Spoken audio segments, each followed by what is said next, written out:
From Washington, this is VOA News.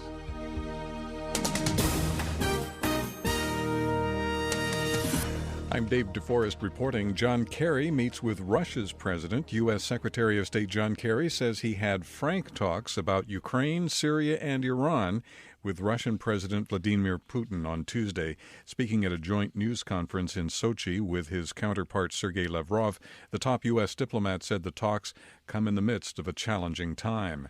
A strong earthquake struck Nepal Tuesday, killing at least 41 people. Nepal's Home Ministry reported more than 1,100 injured. The U.S. Geological Survey said the 7.3 magnitude quake was centered about 80 kilometers east of the capital, Kathmandu.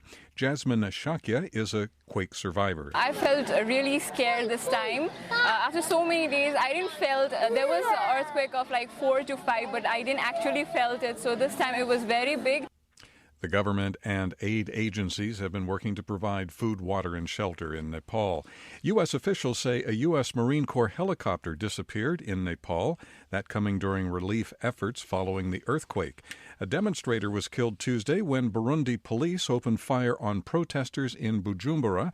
More than a dozen people have been killed in the often violent protests over President Pierre Nkurunziza's plans to run for a third term in office. The United Nations has made an appeal to governments in Southeast Asia to increase search and rescue efforts for thousands of migrants and refugees believed to be stranded on smugglers' boats between Adama Sea and the Straits of Malacca. On Monday, Indonesia's Navy intercepted another boat full of migrants and refugees from Myanmar and Bangladesh off the coast of North Aceh. This is VOA News. U.S. nuclear security officials tell lawmakers that renewing a nuclear cooperation agreement with China is the best way for the U.S. to influence and improve China's non-proliferation record. Retired Air Force Lieutenant General Frank Klotz, an undersecretary in the Department of Energy, spoke to the Senate Foreign Relations Committee.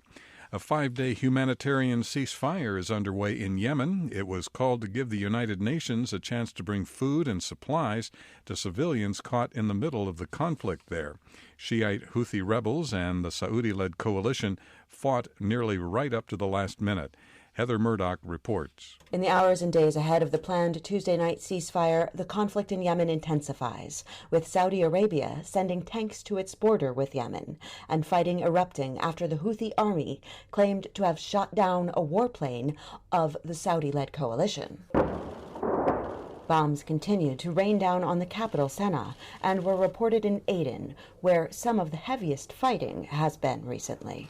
The United Nations says aid agencies are ready to sweep in with hundreds of tons of desperately needed supplies. Heather Murdoch, Cairo. United Nations officials in South Sudan say they have received reports of atrocities in an area that was recently abandoned by aid agencies due to the dangers there. The report comes amid a government offensive in South Sudan's 17-month-long civil war. 3 Somali men pleaded guilty in a New York courtroom Tuesday to conspiring to help the terrorist group Al-Shabaab.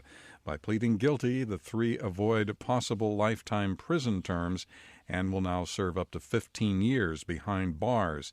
2 of the suspects, Ali Yassin Ahmed and Mohammed Yusuf, are Swedish citizens. A third, Mahdi Hashi, lived in Britain before his citizenship was revoked.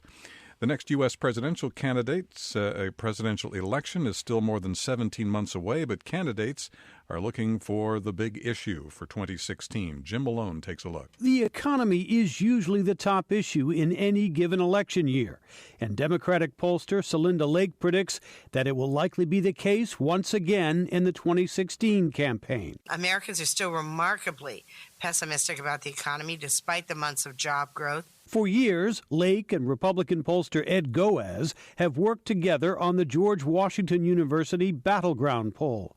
Republican Goaz says he agrees the economy will be a top issue next year, but he says whichever party targets middle-class support will prevail. Jim Malone, Washington. On Wall Street, U.S. stock indexes were down at the close of trade today. From the VOA News Center in Washington, I'm Dave DeForest. That's the latest world news from VOA.